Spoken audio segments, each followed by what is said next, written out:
The Marquis's noble daughter, fell in love with a humble commoner knight. She thought the two of them would finally find happiness together. But only 2 years into their marriage, her husband led the Revolutionary Army in a bloody massacre of his wife's family. Even so, Annette still believed that her husband deeply loved her. It was not until the moment she received that letter that she finally realized that this seemingly sweet, fated encounter had actually been a carefully laid trap by her husband for the sake of revenge. After suffering this betrayal, Annette asked her husband for a divorce, but Heiner firmly refused. Seeing her husband's figure bathed in the glow of the sunset, Annette finally realized that this man's revenge had only just begun. Annette was born into a noble family in the kingdom of Pedania. Her father, Marquis Dietrich, was the king's nephew, and also a general in the armed forces of the Kingdom of Pedania. Heiner, meanwhile, served as a commander under her father. In the season when the roses were in bloom, she met Heiner as if by fate. After being in love for 2 years, the two finally entered into marriage. However, the happy days did not last long. This happiness soon came to an end,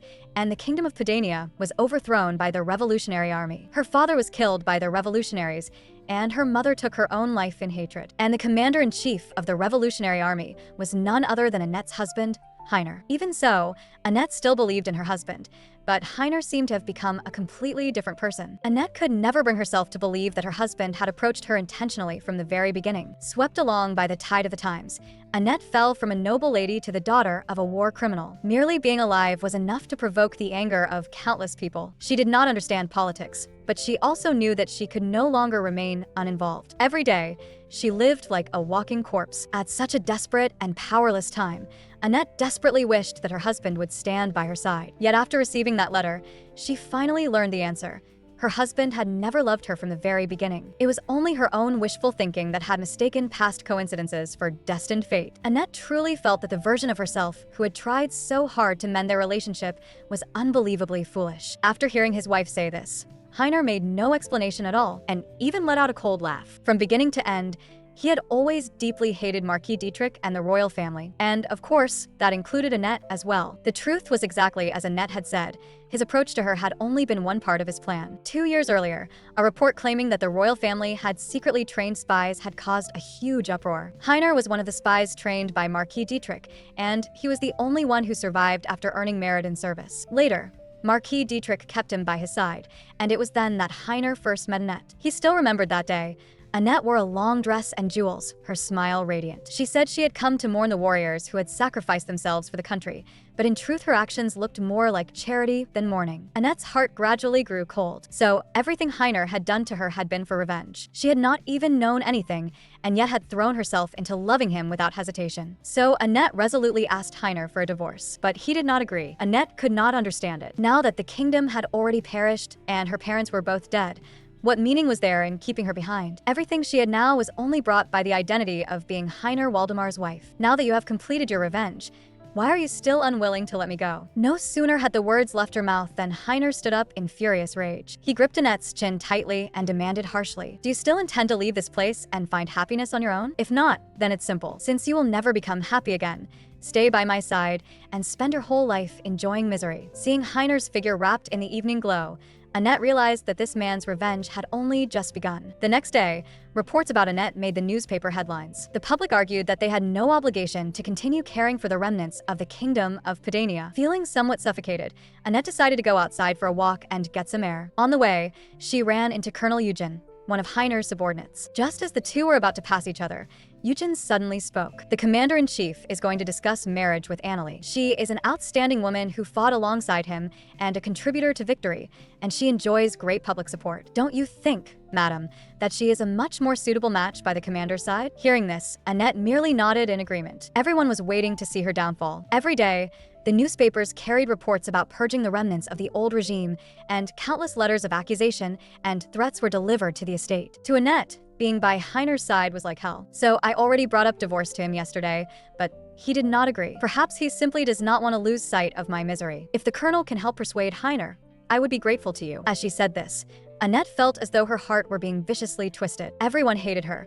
So on what grounds had she ever believed that he would still love her? That evening, Heiner came to Annette's room to explain. "As for the marriage proposal mentioned during the day, I had originally planned to refuse it in private, but I did not expect it to be reported anyway. So don't expect to divorce me, and don't think about leaving this place either." Annette was somewhat confused. If he hated her so much, Why was he absolutely unwilling to divorce her? Everyone says that it is only because of the commander that I am able to live like this. They also say that I am the stain on your life and must be erased. If the commander refuses to divorce me, is it because you want to keep me by your side and watch me slowly wither away? Do you hate me so much that you do not even care about your own reputation? Or is it that you are worried I have hidden property somewhere else? You should know very well that I have already lost everything and have nowhere to go. At those words, Heiner's expression instantly darkened. Since you want a divorce so badly, I can all the less grant your wish. At some point, the way he looked at her had become so dark. Back then, his eyes had clearly carried a smile, and even his voice had been so gentle. So all those versions of him that she had loved had never been real. Seeing Annette's despairing expression,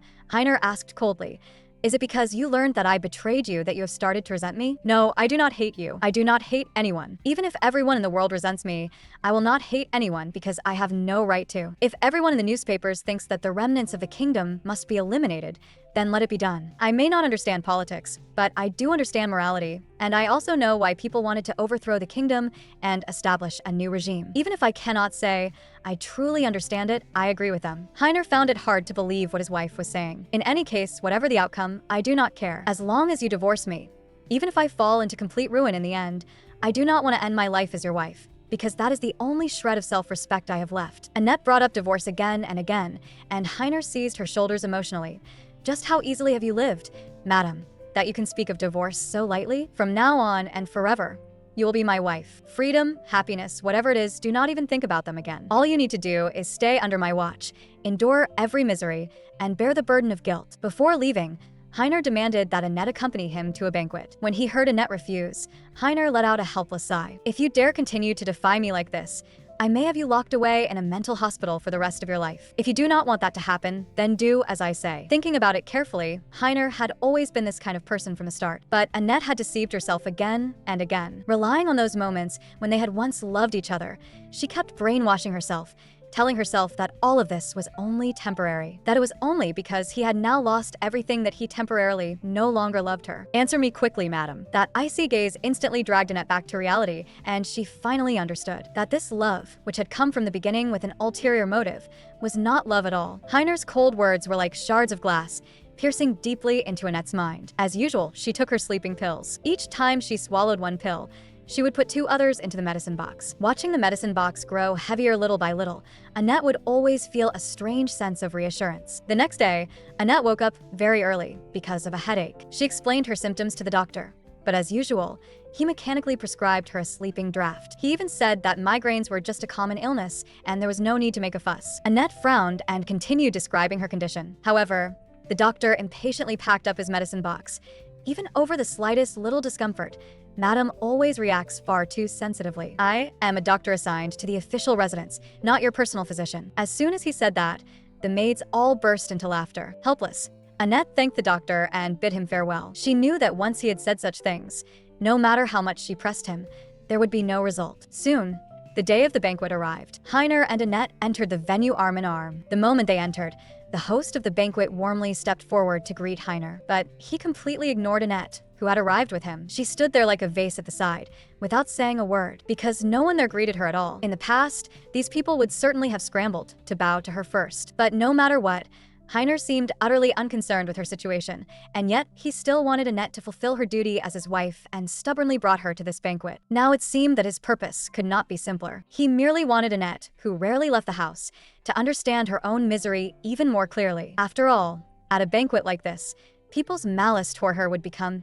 even more direct. At this time, Heiner was still exchanging pleasantries with the people at the banquet, and someone even openly brought up his possible marriage to Miss Annalie. While saying that he already had a wife, Heiner cast his gaze toward Annette. In the next second, his expression suddenly darkened. At that moment, Annette was drinking a cocktail. The spicy liquid slid down her throat as she tried to use it to ignore Heiner's conversation with those people. Yet just as she was about to drink the third glass, a large hand gently wrapped around her shoulder and stopped her. Suddenly, a voice coming from the stage drew both of their attention. It turned out that Felix, Pedania's famous pianist, would be performing there. He had once been the idol Annette admired most. Even though she had not played the piano in 3 years, Annette still remembered the melody of that piece. Annette looked at him quietly. Unlike the excitement and joy she had once felt, now her chest held nothing but sorrow and desolation. Once, Felix's performances had nurtured Annette's dreams, and she too had wanted to become a pianist like him. But the things she had once wanted to say, Annette could no longer utter a single word of now. In the past, through her father's connections, she had met Felix several times and had even received his autograph and encouragement. But now, everything was different from back then. Felix was a genius pianist of common birth, while she had already fallen into a despised remnant of the old kingdom. Perhaps even Felix had not necessarily thought highly of her back then, and simply had not shown it out of helplessness. Just as Annette was filled with sorrow, a voice suddenly rang out from the crowd. Doesn't Mrs. Waldemar also play the piano? If possible, could you play a piece for us? This question, which sounded gentle on the surface, was in fact razor sharp. Before Annette could answer, a woman pushed her onto the stage. Annette instinctively glanced at Heiner, wanting to ask him for help, but he merely stood there indifferently. Annette also felt ridiculous. At a time like this, she was still foolishly hoping that he would stop all of this. Annette lowered her gaze back to the piano, but before she could even touch the keys, she had already begun trembling uncontrollably. Annette shut her eyes in despair. The hall was so silent it was suffocating, and the whispers around her lashed against her like whips. Suddenly, a chill instantly enveloped Annette's whole body. She remembered the moment 2 years earlier when her father had told her to run for her life. With the sound of a gunshot, Annette watched her father die with her own eyes. From the time she had just learned how to walk, Annette had already begun learning to play. Although she knew what sound every key would make, ever since her father's death, she had never again managed to play an entire piece from beginning to end. Along with that, the honors she had once possessed had also all been called into question, and people were convinced that Annette's achievements had all come from connections and money. Even Annette herself had begun doubting her own talent. She had thought that as time passed, things would gradually improve, but when she sat before the piano again, she realized that she truly had nothing left. When Heiner returned to the residence, the butler informed him that Annette had gone on a hunger strike. Without even having time to change his clothes, Heiner went straight to his wife's room. "You stayed in your room embroidering all day and did not even eat?" Annette did not even want to look at him. "Did you come here to gloat?" At that moment, Heiner noticed the prescription on the table. Ignoring Annette's wishes, he immediately began rummaging through drawers and cabinets. He picked up the pillbox and questioned Annette, "What is this?" After hesitating for a moment, Annette said, "They are just medicine. I did not finish taking them, so I saved them." Heiner did not believe his wife's words. "I will have someone bring food. These medicines have been sitting too long, so I am taking them away." Annette had just been about to cry out in protest, but she suddenly realized that she had no right to argue at all. "I do not want to eat." Heiner paid no attention to what she said and simply continued arranging the documents on the table. "If you want to die, then please choose a more graceful way to do it. After all, you are Lady Rosenberg's princess." Heiner's sarcasm made Annette feel deeply humiliated. At that moment, the meal was brought in. "Eat." Suddenly, Annette became emotional. "What does it have to do with you whether I eat or not?" Heiner had not expected such a strong reaction from her either. "That does not sound like something you would usually say. Do you know me that well? Then again, I suppose you must.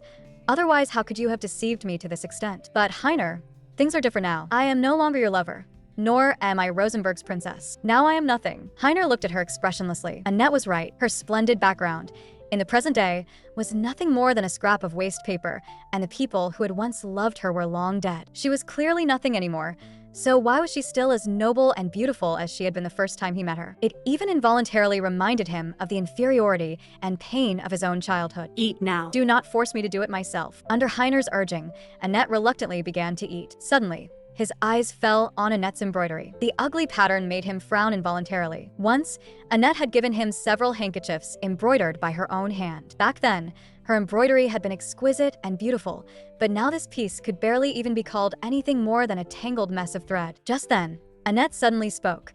"I want to go somewhere far away by myself for a walk, but I know you will not agree. Come to think of it, when exactly did it start that I needed your permission before doing anything?" Heiner gave no answer at all. As he prepared to leave, he issued another warning to Annette.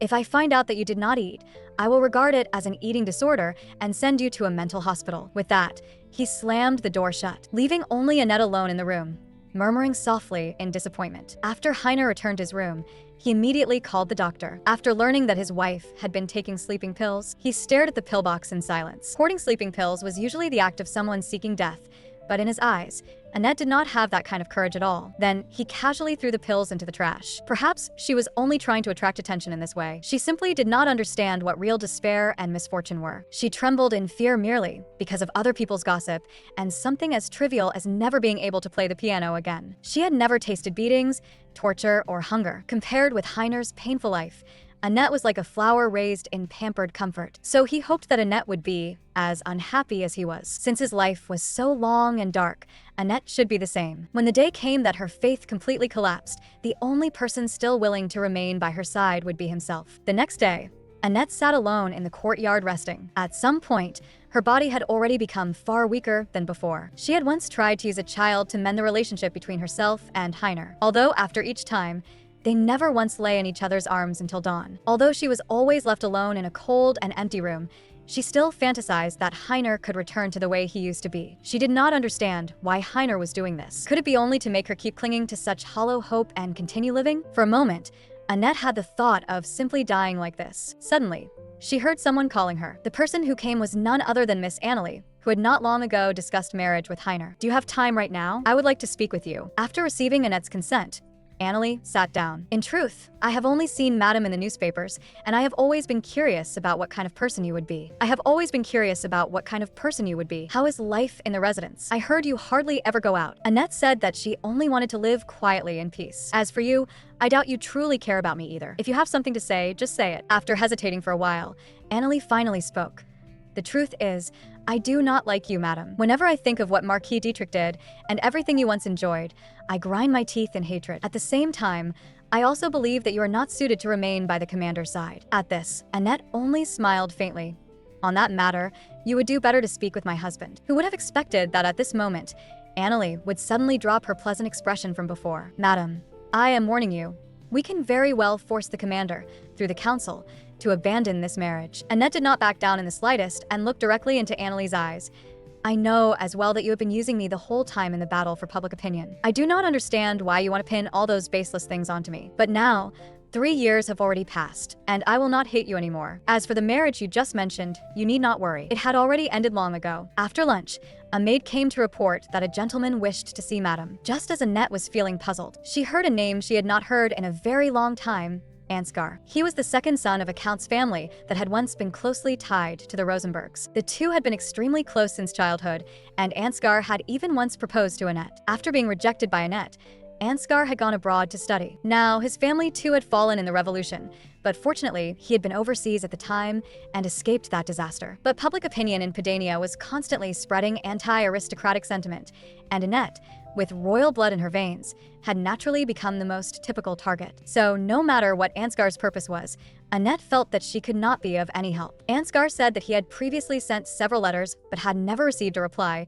so he had decided to come in person. Annette suddenly realized that it was Heiner who had secretly hidden those letters, so she explained that perhaps she had simply been careless for a moment and failed to notice them. During her conversation with Ansgar, she learned that he was now serving as an ambassador in France, where many nobles had fled after the revolution broke out. He was also fully aware of Annette's situation. Over the years, she had constantly been exploited by public opinion, while her husband remained indifferent to it all. Was there really any need to continue such a marriage? Annette was left speechless for a moment, because all the servants in this room were Heiner's spies. She could only say that divorcing now would still be somewhat difficult for her. Is it because you would have nowhere to go after the divorce? Then come to France with me. Even now, I still care deeply for you. If we marry, you'll be able to obtain French citizenship directly." Ansgar reached out his hand to Annette and waited confidently for her reply. "I will make you happier than you are now." In that instant, Annette remembered what Heiner had said when he proposed to her. In the end, she still retreated. "My husband will never agree." Ansgar was somewhat puzzled. "After the divorce,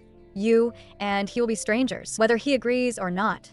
What significance would that have?" Suddenly realizing that he had been too hasty, Ansgar became flustered. "Then I'll leave you my contact information first." He awkwardly took out a pen and wrote down his information on a calling card. The Ansgar of the past had still felt somewhat unfamiliar to Annette, but the way he was now was exactly the same as when they were children. At that time, she still understood nothing. After saying goodbye to Ansgar, Annette could not help but begin to think about his true purpose in coming to see her. The moment she connected all the pieces of information, she finally understood everything. So their real purpose was to restore the monarchy. Now, all the forces within Pedania that supported constitutional monarchy had already been completely eliminated by Heiner. He had almost perfectly resolved the chaos and contradictions left behind after the revolution. Precisely because of this, those nobles who had fled to France needed Annette, who possessed royal blood, even more. At the same time, This might also be her last chance to escape from Heiner. That night, Heiner and Annette dined together in the restaurant. Seeing Annette look as though nothing had happened, a trace of displeasure flashed across Heiner's eyes. "I heard Ansgar came to the residence to see you this afternoon. What did you two talk about? What is there to ask? The servants must have already told you everything long ago anyway." But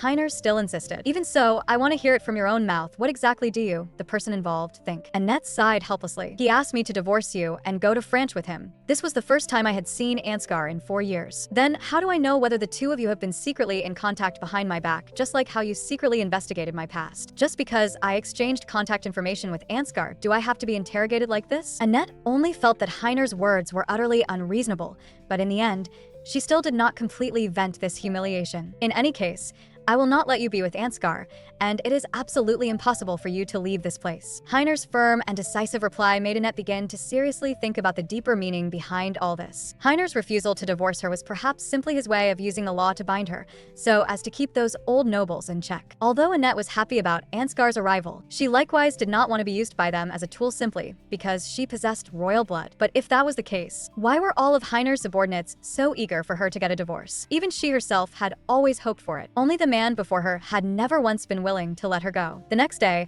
Annette changed into clothes suitable for going out and prepared to leave for a walk. But before she even reached the door, the guard stopped her, saying they had no commander's permission. So now, even going out to pray requires his permission? Seeing that Annette had become angry, the guards finally let her out. The moment she stepped out of the residence, Annette immediately hailed a carriage. A flash of joy, like regained freedom, passed through her eyes. "Please take me to Rochester Station." After boarding the train, Annette found her seat. Everyone around her was holding newspapers, which made Annette uneasy for a moment.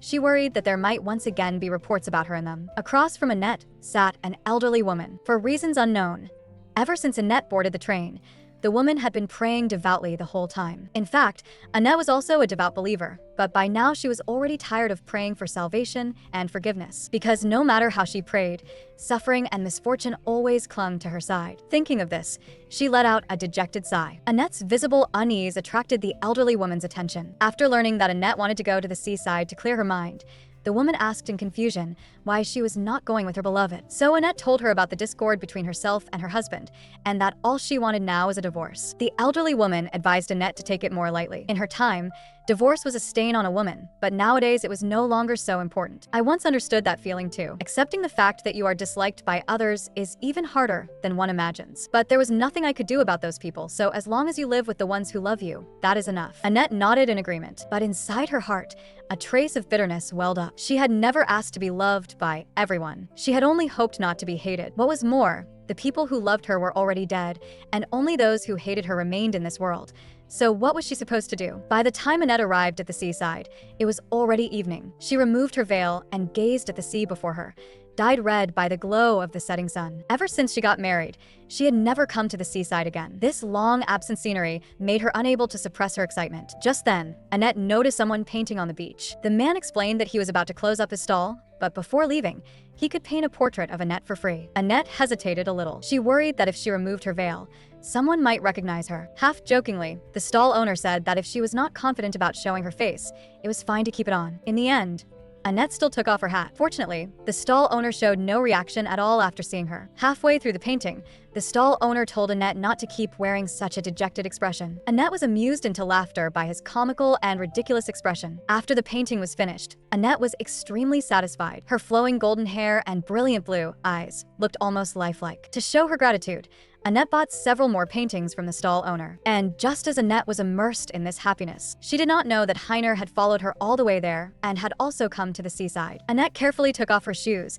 and stepped into the seawater. She stuffed some trash, like shells and conchas, into her wool sweater. Before she knew it, the sky had grown dark. Annette stood up and gazed into the distance. She suddenly realized that on the other side of the sea lay an unknown and distant world. Unconsciously, step by step, Annette walked into the sea shrouded in night. The seawater gradually submerged her body, but Annette never stopped walking. At that moment, a large hand suddenly grabbed her. That familiar presence made Annette instantly realize who it was. Heiner's deep voice fell from above her head.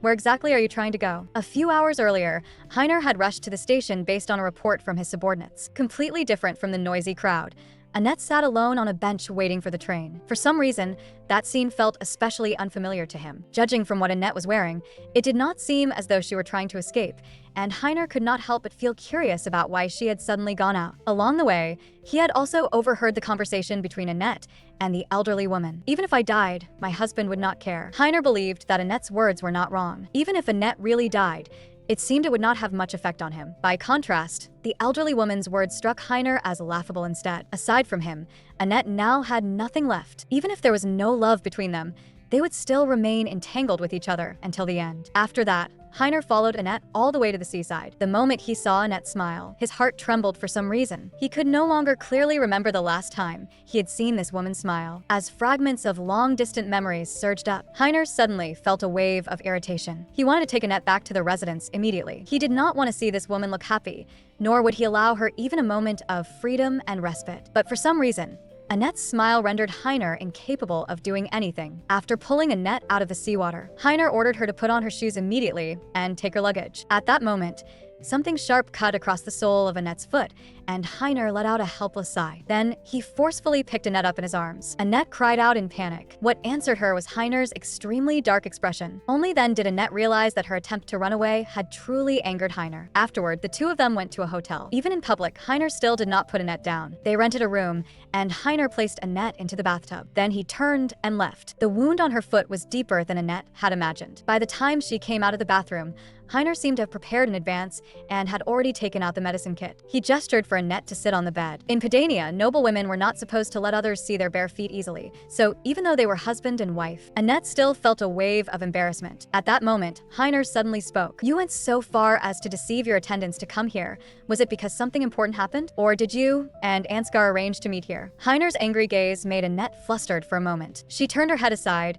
and explained that she had only wanted to come see the sea. "It was not just to see the sea, was it? I also saw you walking toward the deeper water. I know that you are afraid of many things that seem trivial to others. But when no one is accompanying you, what worries me most instead is your recklessness. You left your luggage on the beach without even considering whether it might be stolen. Every time I see you like this, I dislike you all the more. The world has already changed. Yet you have not changed at all. You are still just like those nobles of the past, so ignorant of the world that it makes me sick." Heiner's words pierced Annette's heart brutally. She did not know when exactly Heiner had begun to loathe her, perhaps from the very first moment they met. If that was really the case, then when they had once loved each other, what had Heiner really been thinking? "You must think I'm ridiculous, don't you? Facing a woman who disgusts you to the point of nausea, yet still having to pretend to love her deeply. If you really hated me that much, why didn't you tell me directly 3 years ago? I knew nothing, and yet I foolishly loved you for a full 3 years, because at that time, she still believed that one day he would change his heart. But over these past 3 years, her love had long since been shattered again and again. That repeated pain of collapse had already exhausted Annette.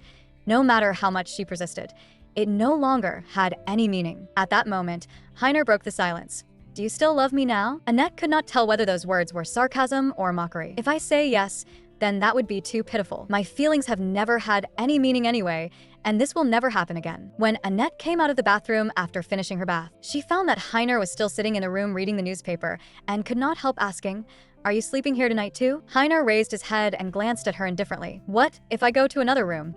Are you planning to run away again?" Annette sat blankly at the bedside without answering. After the lights were turned off, Annette dried her hair and lay back on the bed. The sound of Heiner turning over documents made it impossible for her to fall asleep. She could not understand why, despite being so busy, he still had to go to such lengths to come after her. Clearly, he loathed her so much, yet he still wanted to control her every moment. After a while, Annette sat up from the bed. Skilled and practiced, she took out sleeping pills. At that moment, Heiner suddenly grabbed her wrist. "Do you take sleeping pills every time you cannot sleep? Do you think this is some kind of good thing?" As he spoke, he forcefully snatched the medicine pouch away. His tone was full of impatience. But the Heiner of the past had never been like this. Even when the two of them quarreled, Heiner would always apologize to her first, then hold her and take the initiative to make peace. Looking back now, that had probably only been his deliberate attempt to cater to her in order to become her father's confidant. Annette clearly knew that those past things had long since lost all meaning, yet she still could not help recalling them. At that moment, a teacup was suddenly held out before her. Annette lifted her head in surprise. "It's chamomile tea. Drink it. It helps with sleep." Then Heiner began rummaging through Annette's satchel. It was stuffed full, almost entirely with various medicines. Heiner asked Annette what all those medicines were. Most of them were sleeping pills and medicine to relieve headaches,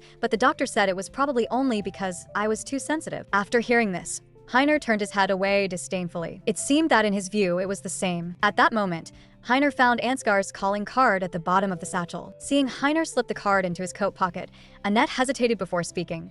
Does Ansgar in France really have forces that want to restore the kingdom? Hearing this, Heiner's eyes widened instantly. Is that what he told you? Is that why he invited you to join them? Annette explained that it was only her own guess. I just wanted to tell you that I have hidden nothing from you, and I have no intention of leaving with Ansgar. Although Annette tried hard to prove her innocence, Heiner still remained unconcerned. I knew it. He still hasn't given up on you. Didn't you say you had nowhere left to go? Now it seems there is someone willing to take you in. Heiner's sarcasm brought a bitter smile to Annette's face. I thought that all your efforts were meant to make this world a better place. Although Heiner was cruel to her beyond measure, in the eyes of outsiders, it was precisely because of him that the world had become better. Hearing this, however, Heiner suddenly grew angry. I never expected you to help me. I understand Ansgar's thoughts better than you do. If you had not married me, your husband would certainly have been him. So, I will not believe you. Annette repeated what she had just said once again. Whether you believe me or not, I will not leave with Ansgar. The tea in her hand gradually grew cold, and Annette's heart grew cold all over once again. After Annette fell asleep, Heiner reached out, wanting to touch her soft cheek. But very quickly, he felt uncomfortable again, and withdrew his hand. He got up to search his coat pocket for a cigar, only to unexpectedly discover that the pocket of Annette's wool sweater was bulging. When he took the contents out to look, they were all worthless bits of trash. These things almost instinctively made Heiner feel disgusted. He casually threw them into the trash bin. Then he walked onto the balcony, wanting to get some air. Because of his past experiences, whenever Heiner found himself in a dark and enclosed environment, he would always feel the urge to smoke. But ever since he had gotten involved with Annette, he had given up that habit. Although he often felt that there was no longer any need for him to continue pretending, Annette's existence still touched the most vulnerable part of him again and again. In the end, Heiner still gave up on smoking and turned back into the room. He stared at those things in the trash bin for a long time. Annette said that her feelings had no meaning, but in truth, that was not the case. It was Heiner who deliberately refused to respond to her feelings, causing her to fall into that abyss of despair and pain from the past, just like him. A few days later, Annette sorted out the list of citizen donations and put it into the safe. Then she took a jewelry box out from inside. After that, she took a carriage to a nearby jewelry store. Annette spread all the gemstones out on the counter, hoping the owner could help her dispose of them. Among them, the swan-shaped gemstone left a particularly deep impression on her. This was something Heiner had specially found for her after learning that Annette liked glittering things. Being with Heiner at that time had made it seem as though the whole world were bright and radiant. But now, most of the Rosenberg family's property had already been confiscated or donated, and Annette decided to dispose of these remaining gemstones as well, because she did not want people, after her death, to mention these things only by saying that they had once belonged to Dietrich's daughter. After appraising them, the owner offered Annette a price of £2,300. At that moment, Annette noticed the diamond ring on her hand again. How much is this ring worth? I want to dispose of it as well. The owner immediately said that the ring was worth at least £7,000, but his shop simply could not produce that much money. £2,300 was already quite a considerable sum for ordinary people, but after all, it was the converted price of several high-quality gemstones. Yet a single ring alone was worth £7,000. Even Annette had not expected that. Even back when she was in the Rosenberg family, she had never seen such an expensive gemstone. Could it be that Heiner believed that only a ring this costly could satisfy her? That he thought I was a woman born into privilege, pampered with fine clothes and food, vain and shallow. Annette was just about to leave when she suddenly noticed that someone was staring at her. There was something in that person's gaze that sent a chill down her spine. The next second, accompanied by a gunshot, Annette collapsed. A searing pain spread from her abdomen, and cold sweat kept sliding down from her forehead. She had once heard Heiner say that he had been shot 3 times, but she had never imagined that it would feel like such a nearly tearing kind of pain. Recalling the hatred-filled look in that person's eyes just now, Annette could not understand why he had not simply shot straight through her head. When Heiner learned the news, he panicked in an instant. He abandoned the meeting halfway through and immediately rushed to the hospital where Annette was. He took out an unlit cigar and bit down on it, trying to suppress his emotions. At this moment, he had no time at all to think about the suspect's identity or motive. In his mind, there was only Annette's bright, smiling face. As soon as he arrived at the hospital, Heiner went straight into Annette's ward. Her condition did not seem life-threatening for the time being, but she still had not regained consciousness. At this time, The doctor following behind Heiner spoke cautiously. Madam's wound is not deep and will heal soon. However, regrettably, Madam miscarried because of this incident, and it also left lasting complications. Heiner could hardly believe his ears. When he was told that his wife had already been 11 weeks pregnant, he felt a strong wave of dizziness wash over him. A long time ago, Annette had always wanted a child. Heiner guessed that Annette had probably been clinging to the illusion that as long as they had a child, their relationship could return to how it used to be. But for 4 whole years, there had never been any sign of pregnancy, and the doctors all said that Annette's body was too weak, which was why she had never been able to conceive. But who could have imagined that she really had become pregnant, and that because of this incident, she was left with irreversible aftereffects. After going through a bout of inner struggle, Heiner still forced himself to calm down and accept reality. He ordered the doctor not to let this matter leak out under any circumstances, and continued asking about some symptoms that might occur during pregnancy. When he learned that early pregnancy could cause insomnia and migraines, Heiner's hand slowly clenched into a fist. He could not even remember when exactly Annette's headaches had begun, or rather, perhaps he had been deliberately ignoring them all along. My wife has been taking some medication regularly. Check it, and if there is something more suitable, then switch her to that. At night, Annette woke up. A tall figure stood quietly beside her bed. It was Heiner, but his expression was completely different from usual. Right after that, Heiner called the doctor over. After listening to a long explanation, she finally learned the fact that she had miscarried. Although she had indeed been in poor condition during this period, she had always thought she was just being overly sensitive and had never imagined that it was pregnancy. Thinking of that child she had never even met, disappearing just like that without her knowing anything at all, a huge sense of loss welled up in Annette's heart. I have already kept your miscarriage confidential from the public, so you don't need to worry. The culprit has already been arrested, and the investigation is still ongoing. Afterward, he will most likely be punished for attempted murder. Annette did not care about any of that at all. She spoke in a hoarse voice. The child. How many weeks along was it? When she heard that it was 11 weeks, she closed her eyes in pain. So it was that night, 3 months ago, that had been the last time she had been intimate with Heiner. She had once so desperately hoped that Heiner would reject her directly, that he would not kiss her, nor hold her. Yet at the same time, she had hoped that Heiner would touch her. She had never given up any chance to reconcile, even if, in the end, she was still left behind in that room like cold leftovers. At this moment, Heiner's words pulled Annette back to reality. If you want a child, we can adopt one. Annette found it unbelievable. This was nothing like something Heiner would say. After coming back to herself, she immediately said that she did not need that. From the very beginning, you never planned to have a child with me. Thinking about it that way, not being born was actually a good thing. Otherwise, that child would only have met with misfortune. He would have lived in a loveless family, together with a mother of ill repute. So now that he is gone, don't you think that is actually a blessing in disguise? For a moment, Heiner did not know how to refute her. He explained that he had simply never considered children before. After all, the doctors had all said that it would be difficult for you to get pregnant, and there had been no sign of anything for these past 4 years. No matter how you think about it, this is a good thing for both you and Heiner. Would giving birth to an heir with me really help your political career? In his heart, Heiner had no choice but to admit it too. Whether for him or for the people who supported him, the miscarriage was a blessing amid misfortune. It was impossible for him to love a child born to a woman he despised. But in the end, wanting a child had been Annette's wish. After hearing this, Annette was full of confusion. So what? What does whether I want one or not have to do with you? What exactly are you trying to say? What I mean is, because you want a child, we can consider adoption. Hearing this, Annette suddenly shouted hysterically, I don't want one anymore. I don't need any child at all. I'm glad I didn't give birth to him. So why do you keep insisting on this? Her voice, almost a scream, made Heiner fall silent. In the room, only Annette's disordered breathing remained. In the end, Annette lay back down on the bed and told Heiner to leave. The chill coming from her abdomen made her entire body tremble uncontrollably. Only then did she realize that perhaps her past self had been too selfish. Just because she did not want to lose this relationship, she had desperately wanted to get pregnant. A child born that way was destined to face a cold and merciless world. She clearly knew that this child coming into the world would have been a mistake from the start, but she did not know why she still felt as though a huge hole had been torn open inside her. A few days later, after an examination, Annette was already close to full recovery. In addition, the doctor also discovered that the medication Annette had been taking was forbidden for pregnant women. When the medicine was prescribed, did you not tell the doctor that you might be pregnant? Your symptoms are actually very common for pregnant women. After hearing this, Annette had no reaction at all, because she felt that none of it mattered anymore. After Heiner brought Annette back to the ward, he suddenly broke the silence. Do you want to change doctors? Annette felt there was no need, but Heiner suppressed his anger and said, that doctor examined you so many times and still never realized that you were pregnant. His reaction only made Annette's head hurt more.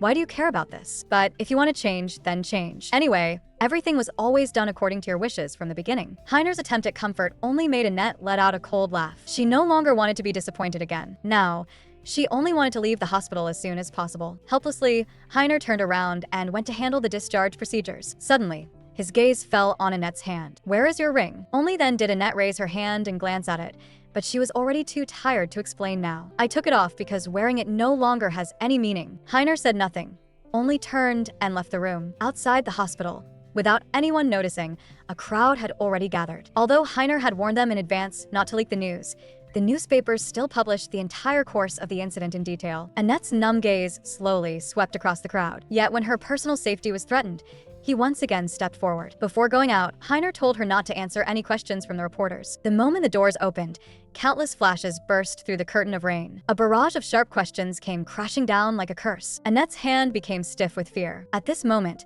she desperately wished for a pair of large hands to shield her, but that was clearly only an unrealistic wish. And just then, a voice cut through the chaotic crowd and reached Annette's ears clearly. Following the direction of the voice, Annette saw that person desperately pushing through the packed mass of reporters. Her voice was full of despair and panic.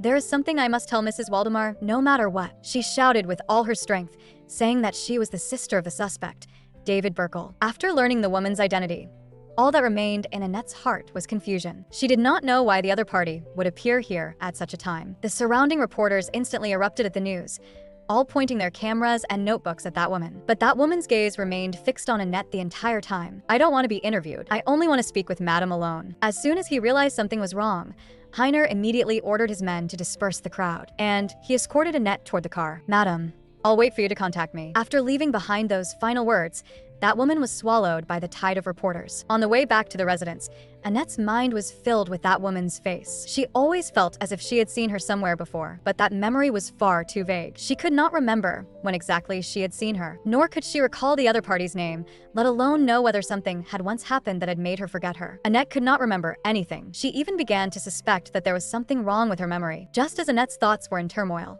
Heiner spoke. "That person probably just wants us to handle her brother's matter properly. There's no need to think too much about it." But instinctively, Annette felt that things were not that simple. Otherwise, why would she have said something like, "I can't reach you"? It turned out that the other party had previously sent several letters to Annette, but Heiner felt there was no need to show Annette letters sent by the killer's sister. Annette did not believe his excuse, because in this kind of matter, Heiner was already a repeat offender. She wanted to meet that woman and have a proper talk. As for the letters, since that had already passed, it no longer mattered much. "Then if I stay like this forever in the future, would that also be fine?" Hearing this, Annette turned her head in confusion. Why did this man think there would still be a future between them? Or rather, what exactly was the future he was talking about? But no matter what, she did not care. "Help me look into her contact information." Heiner nodded and did not object.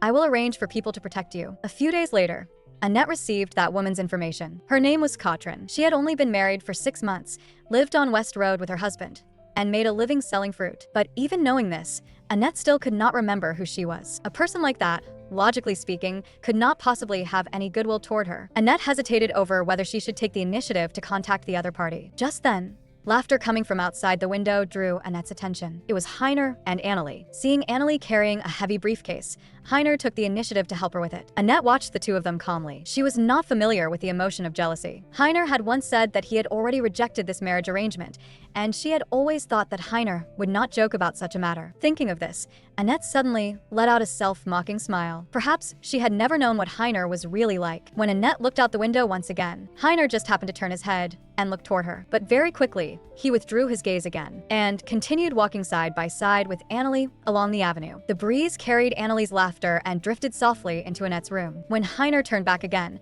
Annette's window had already been shut tightly. At that moment, Annette finally made up her mind and dialed Katrin's home phone number. The person who answered was her husband. "Please pass a message to Mrs. Grote for me and say that she may come to my home to see me anytime." Annette waited until the other party hung up before slowly putting down the receiver. She thought about it for a long time, and in the end still felt that she had to hear what Katrin had to say. She wanted to know from the other woman what exactly had happened. But perhaps this was also the first time, or perhaps the last time, that she could have a chance to forget the past. The next day, Heiner Heiner brought the newly hired doctor to Annette's room. The two introduced themselves first, and when Annette said her own name, she paused slightly. She did not know whether, after her name now, she should still add Heiner's surname. The new doctor was named Mira, and she had already gained a general understanding of Annette's condition. She suggested that Annette receive psychological counseling, but Annette refused. In a sense, she really was already close to going mad. Whenever pressure and suffocation closed in on her, she always felt as though her consciousness was drifting back and forth on the edge between dream and reality. Mira could see Annette's unwillingness, so she placed the questionnaire on the table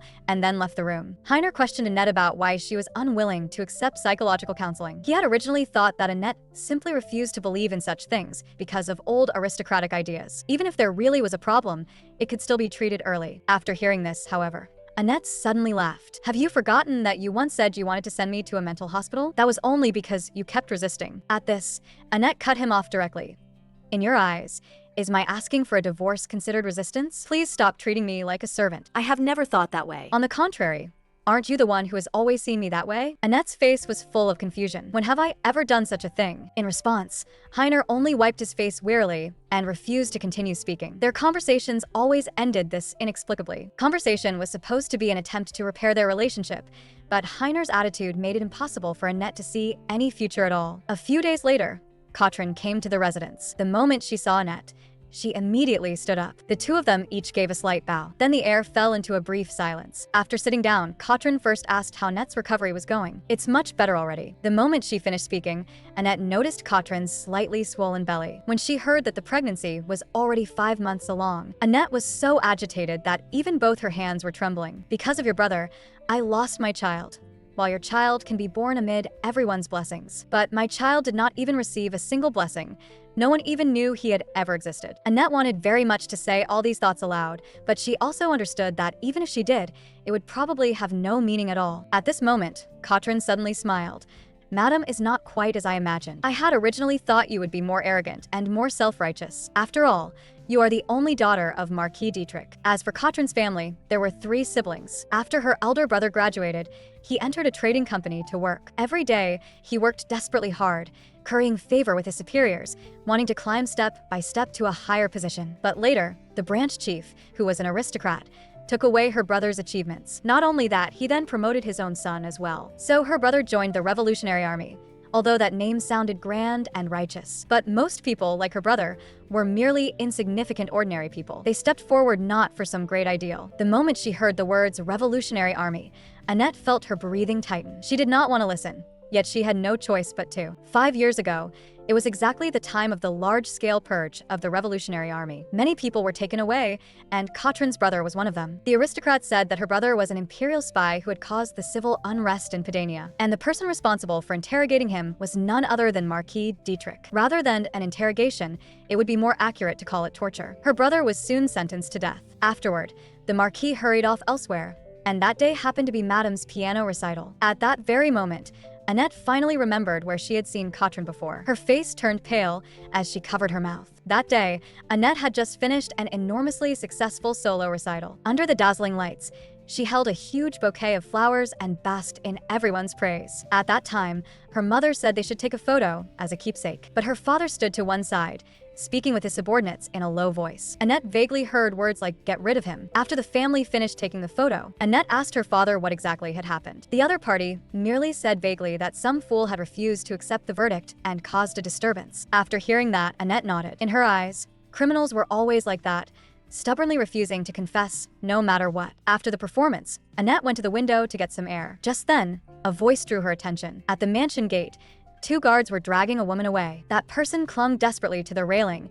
and refused to leave. Annette guessed that this was probably the disturbance her father had mentioned. But when Annette saw that woman's face, filled with anger, regret, and despair from struggling, she involuntarily stepped back half a step. For some reason, a terrible unease wrapped around her body. It was as if, for the first time, she truly sensed what the lower classes were. Just then, Ansgar appeared behind her and interrupted her. When Annette looked toward the gate again, the scene outside had already returned to calm. And the next day, Katrin's brother was executed. At this moment, the woman in Annette's memory overlapped with the expressionless face before her. Later, when Katrin heard that the royal family had fallen, she had once hoped that Dietrich's apology would eventually come. But not long afterward, the newspapers carried news of his death. Just like that, before they ever received even a single apology, everything was over. Hearing this, Annette only felt her mind buzzing. Katrin had not come here to discuss how to deal with her younger brother's matter. What he did to Madame was terrible, and he ought to be punished. She came here only because she wanted Annette to know what had once happened and to know how her brother had really died. I do not know whether ignorance counts as a sin, but I do not mean to blame Madame. Regarding this incident, I feel deeply sorry, and I also hope that both your body and mind recover as soon as possible. After saying that, Katrin prepared to leave. In Annette's mind, all that remained was the sound of Katrin's heels striking the floor, along with the sound of her father desperately urging her to run away. Just as Katrin was about to turn the doorknob, she heard Annette's incoherent apology. Her murmurs gradually turned into sobs, and tears kept falling onto her tightly clasped hands. Annette repeated her apology over and over. She did not know what else she could do. Katrin turned to look at Annette. The sorrow of the past surfaced once again on her face, but the apology she truly wanted to hear belonged to someone else. In the past, Annette had never thought of trying to understand them. She had never believed that her life would ever intersect with theirs. But on the day of that piano recital, their lives intersected. An aristocrat who inherited royal blood and commoners. A person who dreamed of becoming a pianist, and a person who made a living selling fruit. The family member of a military commander who had captured and executed revolutionaries. Even if she pieced together all of these shattered fragments of the past one by one, Annette still could not truly understand their lives. But now, she was willing to face the past and examine herself. Perhaps then, she could understand them just a little more. But when she finally realized this, she discovered that she could never return to the past. Afterward, she wrote a letter of forgiveness for Katrin's younger brother. When Heiner saw it, he was very puzzled and asked Annette what exactly she had said with the other party. Or are you trying to be a saint? Hearing this, Annette smiled faintly. How could she possibly be a saint? But issuing a letter of forgiveness was her right, and also her choice. Suddenly, she noticed Heiner's gaze. It feels like I haven't seen you smile like that in a very long time. The air froze in an instant. The next second, the smile vanished completely from Annette's face. She met Heiner's gaze. I'm sorry, Heiner. For everything that happened in the past, including the things I did not know about, I apologize to you. Annette spoke very calmly and very sincerely, but Heiner only let out a cold laugh. Do you know what exactly you should be apologizing for? Annette did not answer, nor did she know how to answer. She knew that Heiner resented her, but whether that resentment came from her family or from something deeper that she knew nothing about, she had no way of knowing. Seeing Annette remain silent, Heiner laughed mockingly. Don't ever apologize to me for the rest of your life. That would be better instead. After returning to her room, Annette fell into deep thought while filling the bathtub with water. Perhaps her birth itself had been a kind of mistake. A mistaken birth had created the mistaken life she now lived. She could not remain forever ignorantly covering her own eyes and ears in order to preserve so-called innocence. People often only realize after walking down one road for a very long time that it was never the road they truly wanted to take. Perhaps Heiner was the same. He refused to divorce because he still wanted revenge. He wanted to drag Annette down with him to be swallowed by misfortune, sustaining this twisted life. And now he had succeeded. Annette was already tired. She took out the dagger and slowly lowered her body into the bathtub. Heiner had said that she should not think about anything, but that was simply unrealistic. If her life was destined to keep hurting others, then perhaps giving up such a life was the correct choice. On the day she went to see Katrin, Heiner had given her a dagger for self-defense. The dagger gleamed with a cold light. Annette always felt that it was somewhat similar to Heiner's temperament. With trembling hands, she raised the dagger and aimed it at her wrist. She was very afraid, yet she did not hesitate. At this final moment, Annette instead smiled with relief. Congratulations, Heiner. Your revenge has succeeded. Meanwhile, Heiner was biting on an unlit cigar as he flipped through the letter of understanding Annette had written. The messy, almost illegible handwriting made his brows sink involuntarily. He reached out and pulled open the lower drawer, which was stuffed with letters Annette had written to him in the past. After comparing them, he realized that the handwriting was indeed completely different, and then he picked up one of the old letters again. As Heiner read, he suddenly smiled. The letter was filled with Annette's trivial daily life, yet his gaze remained fixed on every single word. When he saw the sentence at the end of the letter, I like you, Heiner's whole body trembled. After that, he could not help but read through several more letters, all of them filled with fragments of happiness he had once deliberately hidden away. Although in the end, all of it was nothing more than a lie, those had still been the happiest moments of his life. Back then, he had even fantasized that the future would never come. I'm sorry. Annette's apology suddenly struck him with crushing force. She had never been a woman who was good at apologizing. Even in the past, no matter how badly they quarreled, Annette would only write him a letter afterward. Then, he thought of the sleeping pills she had been stockpiling for months. The crooked, unbearably ugly embroidery, and the sight of her absent-mindedly walking toward Fanda High. Exactly when had she become so unfamiliar? At that moment, a violent sense of foreboding suddenly struck him. He had never wanted to believe it, yet an unfounded terror rose in his heart. Heiner knocked on Annette's door, desperately hoping to hear the faint response he was used to. If that happened, he could turn around and leave, and go on mercilessly mocking that woman. But the room was empty, and the silence was chilling. In the end, he irritably pushed open the bathroom door. What he saw inside instantly froze Heiner where he stood. The scent of roses, wrapped in the smell of blood, rushed violently into his brain. Heiner tried to call Annette's name, but no sound would come out. That pale face viciously assaulted Heiner's nerves. He lifted Annette out of the bathtub and ordered the maid to fetch a doctor at once. Afterward, Heiner laid Annette on the bed. His trembling hands soaked a handkerchief with water. Then he wrapped the wet handkerchief around Annette's wound, and the blood instantly dyed it red. Heiner was so terrified that he began muttering under his breath. Just then, the doctor arrived in the room. "Save her quickly," Heiner shouted anxiously at the doctor. It sounded like a threat, yet even more like the plea of someone driven into a corner. While the doctor was giving emergency treatment, Heiner stood motionless, not far away. He would not allow Annette to die like this. He wanted her to experience the same despair he had endured. In the next moment, Heiner's thoughts returned to Rosenberg's rose garden. In Annette's memory, that was the scene of their first meeting. But long before that, Heiner had already met her once. Her fingers rose and fell across the piano keys, and the gentle melody drifted softly with the breeze. This was a memory Heiner could never erase. Suddenly, the piano music came to an abrupt stop, and Annette's gaze, like a judgment, jolted Heiner awake from the dream. For the next few days, Annette never woke up. Heiner sat by the bedside, burdened with troubled thoughts. Those tired dark gray eyes remained fixed on the woman in bed. He was afraid Annette would remain asleep forever like this. Although he knew that sitting there was useless, his body refused to obey his reason. He had also asked the doctor for the reason. It might be aftereffects from the gunshot wound, or it might be depression. But the most important thing was whether the patient herself had the will to wake up. Heiner hoarsely murmured Annette's name. He still could not accept it. How could someone so timid, fragile, and afraid of everything do something like this? "Isn't this what you wanted?" A faint voice sounded by Heiner's ear. For Annette, living is more terrifying than dying. Hadn't you long wished for her to disappear from this world? Isn't all of this exactly what you wanted? Heiner was rendered speechless by the voice deep inside himself. This was not what he wanted. At the very least, he did not want Annette to leave him like this. But as for what he actually wanted, even he himself did not know. The next day, news of Annette's failed suicide made the front page headlines. People generally believed it was just an act she had staged to win sympathy. Reporters had already crowded the entrance of the estate early in the morning. Heiner's cold gaze swept across the crowd. He had always been a leader of the masses, but at this moment, he almost wanted to shoot every one of them dead on the spot. Just then, the butler cautiously came to report that one of Madame's visitors had arrived,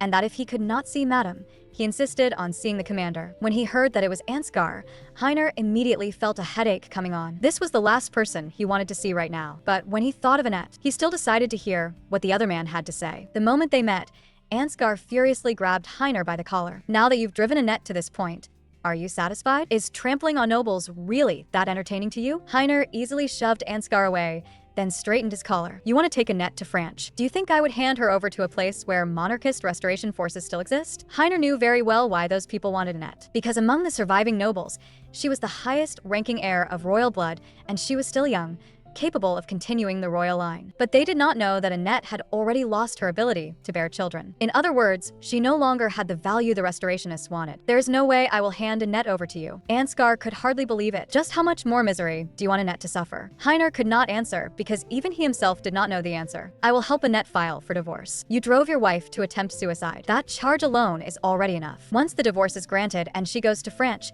you will have no right to interfere. If you want to disgrace yourself abroad, then go ahead and try." Just as Ansgar was about to leave, Heiner stopped him. "Do you still love her?" Ansgar frowned slightly, not understanding what Heiner meant by that. He tried to make out the expression on Heiner's face, but that face was still shrouded in shadow. "I've been wondering, if she went to France with you, would she actually be happier?" At that moment, the light in the room dimmed slightly, and only then did Ansgar finally see Heiner's expression clearly. At the very least, it would not be as unfortunate as death. Looking at his wife's deathly pale face, Heiner began to doubt himself for the first time. Restless and uneasy, he walked into Annette's room. At this time, his wife had already been moved to the annex to recuperate. The room was the same as always, as if nothing had happened, except that it lacked the familiar scent that belonged to Annette. He pulled open the desk drawer and found a cloth bag with something inside. At first, Heiner thought it contained gemstones, but to his surprise, it was filled with the seashells they had picked up at the seaside last time. Yet he clearly remembered that he had already thrown this trash away at the time. He could not understand why she had picked this trash up again. "Even if I die,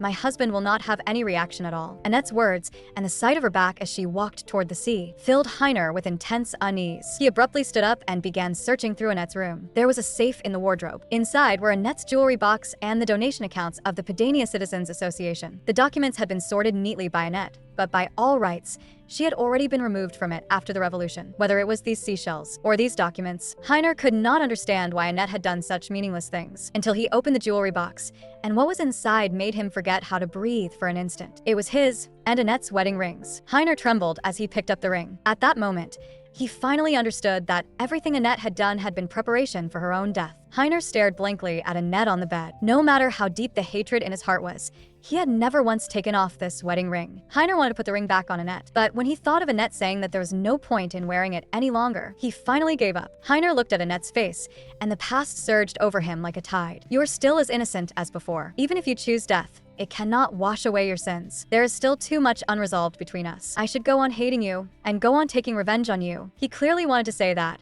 but when the words reached his lips, they instead became, "Let's go to Grand Fort together. Since you want to see the sea, I will take you to see it. I will allow you to go anywhere you want and do anything you want to do. So stay by my side." Heiner reached out, wanting to touch Annette's cheek, but his hand stopped in midair, and in the end he hesitated and withdrew it. On the fourth day, Annette woke up. Heiner, who had been keeping watch at the bedside, noticed her slightest reaction at once. "Can you hear me, Annette?" But the instant she saw clearly who was in front of her, an indescribable despair instantly swept through Annette's whole body. Her breathing gradually became rapid, and her shoulders and hands began to tremble lightly. Fortunately, the doctor arrived in the room just in time. While examining Annette's condition, Heiner could do nothing. He could only stand there blankly at the side and watch. "Madam needs rest right now. Commander, it would be best if you leave first." Heiner nodded. After leaving the room, he collapsed onto the floor as if all strength had left him. After he left, Annette kept her eyes tightly shut, but still could not stop the tears of sorrow. Heiner had thought Annette would regret it. After all,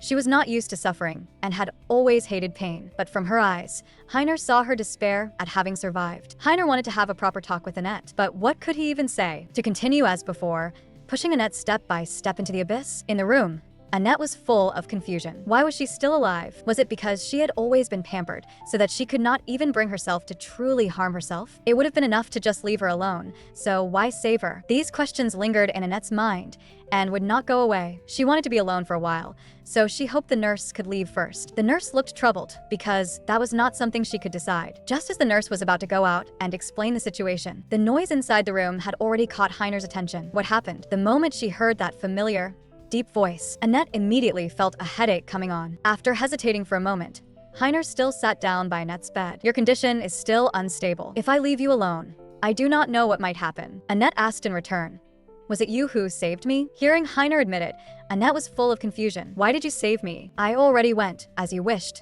toward an unfortunate death. This was clearly the ending both you and I wanted. Yet you destroyed it with your own hands. What did I destroy? Was I supposed to just stand by and watch you die? That was exactly what you should have done. Or are you saying you never imagined things would come to this point? You want me to be unhappy forever, yet you do not want me to die. You have never treated me as a person. That way of thinking is even worse than my wanting to kill myself." Heiner opened his mouth, wanting to say something, but his breathing was already trembling violently. After several difficult attempts in the end, he finally managed to say only one sentence: "I just didn't want you to die." The next day, after Annette regained consciousness, she was sent back to her own room. During this period, Ansgar had been trying to find a way to get in touch with her. Annette looked expressionlessly at the note. She did not dislike Ansgar, but everything between them had already changed long ago, and there was no way back to the way things had been. So leaving that beautiful memory in the past was better for both of them. Just then, Ansgar's voice came from outside the door. Because it was inconvenient for Annette to go to the drawing room, the two of them could only talk in her room. After exchanging a few simple greetings, they could no longer find anything else to talk about. "You can tell me about your pain." But Annette felt that this was not something she could say to a friend, so she apologized to Ansgar. In fact, ever since seeing Ansgar again, Annette had never truly regarded him as a friend she could trust. She felt that Ansgar had come to find her only for power, for the restoration of the monarchy. But she could give him none of those things, because Annette had already lost the ability to bear children and could no longer continue the royal bloodline. After hearing this, Ansgar was both shocked and bewildered. Indeed, just as Annette said, he had come to Padania to find her because of political necessity, but that was not the main reason. Even if she could not bear children, he still would not abandon Annette, because even now, "I still love you." Ansgar's feelings for Annette had begun even earlier than Heiner's. But Annette was not moved in the slightest. She felt that Ansgar's love for her was built upon the status and power that had long since ceased to exist. And as for those things, she no longer had any of them now. Ansgar wanted to explain further, but Annette interrupted him. "Do you want to marry me?" Ansgar paused for a moment, then spoke again with the same gentle smile. "Your divorce has not been settled yet. We can think about it slowly, so for now, come with me to France first." From that response alone, Annette had already heard the real answer. She gazed at Ansgar quietly. The relationship between them could never return to the way it used to be, when they could laugh and fool around together. Not long ago, Ansgar had just finished talking with Annette. Just as he was about to leave the estate, Heiner's low warning came from behind him. "Don't come see her again. What right do you have to refuse on Annette's behalf?" "I have that right as her husband." Ansgar let out a scoff. "After the divorce, I'd like to see what else you'll be able to say. Going to France is far better than staying by your side and rotting away bit by bit." At that moment, Heiner still believed he had everything under control. He warned Ansgar not to fantasize about using Annette to restore the monarchy, because she was no longer able to bear children. Ansgar deliberately put on a look as if he had known all along. "Compared with a husband like you, who is worse than a stranger, I understand Annette better. Trying to drive a wedge between us with something like that is truly ridiculous." Unexpectedly, the moment Heiner heard that, he flew into a rage and abruptly stepped toward Ansgar. "In these past 3 years, how many times have you seen her? Even if Annette agreed to go with you, so what? You could never possibly win against me, and Annette can never leave me either." His low voice carried a faint but unmistakable threat of death, sending a chill down Ansgar's spine. As he watched Heiner's retreating figure, the pressure weighing on him slowly began to ease. Suddenly, the words Heiner had spoken a few days earlier echoed in his ears once again. They sounded more like something Heiner was repeating over and over to warn himself, almost as if he were brainwashing himself. Otherwise, why had he worn the expression of a loser back then? That night, Annette curled up on the bed, with her eyes closed. Countless chaotic thoughts flashed through her mind. Ansgar's hesitation had already proven that what he said was obviously a lie. It was not that Annette could not understand. After all, there was no benefit at all in marrying a woman who had nothing. For the current Annette, perhaps even becoming Ansgar's lover was an unattainable dream. At that moment, Heiner walked into the room. "Let's go take a walk in the garden. It's not good to stay cooped up in the room all the time." After hearing this, Annette slowly rose from the bed. When Heiner wrapped a scarf around Annette, he accidentally met her eyes. "It's very cold outside." Annette did not reply. Without a single word between them, they walked through the garden like that, the cold winter wind blowing dead leaves in all directions. Heiner noticed Annette's shoulders trembling slightly, so he asked in a low voice whether she was cold. As he spoke, he handed her his gloves. Annette silently accepted them, because even if she refused, Heiner would still force them into her hands. After that, Heiner asked Annette whether there was anywhere she wanted to go. Heiner said a great many things. Those plans seemed like a desperate attempt to prove that she still held a place in his heart. But Annette no longer cared. She slowly let out a breath and replied with only a single word.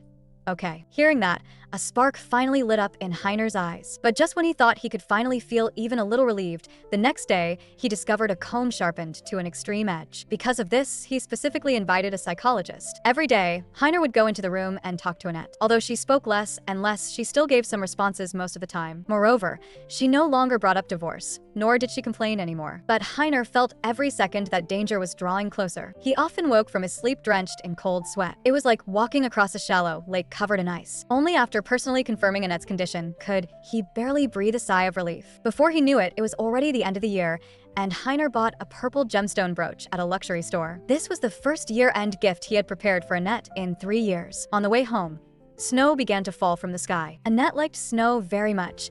She liked all the romantic things in this world. Heiner thought Annette would surely like this gift, so he planned to invite her out for a walk. But when he knocked on the door, there was no response at all. Logically, the nurse should have come to open it. He tried to open the door, only to find that it had been locked from the inside. Just then, a nurse came over carrying hot water. Heiner instantly realized that something was wrong. He almost did not hesitate and slammed his shoulder hard into the door. The moment the door burst open, Heiner's pupils suddenly contracted. Annette's body was struggling painfully in midair. Heiner immediately pulled out a dagger from his coat and cut the rope for Annette. At the very moment Annette fell, Heiner caught her in his arms. Annette's ragged gasps made Heiner's mind roar. In a hoarse voice, he demanded to know what exactly she was doing. Tears slid down Annette's pale cheeks. She did not answer, only collapsed helplessly onto the floor. Heiner held her tightly, no longer knowing what else he could do. He could only beg Annette again and again not to do this anymore. Then, through those suppressed sobs that were almost suffocating, a tiny voice could be heard. "I don't want to live anymore." Only at this moment did Heiner finally realize that Annette could decide life and death for herself at any time. The red cord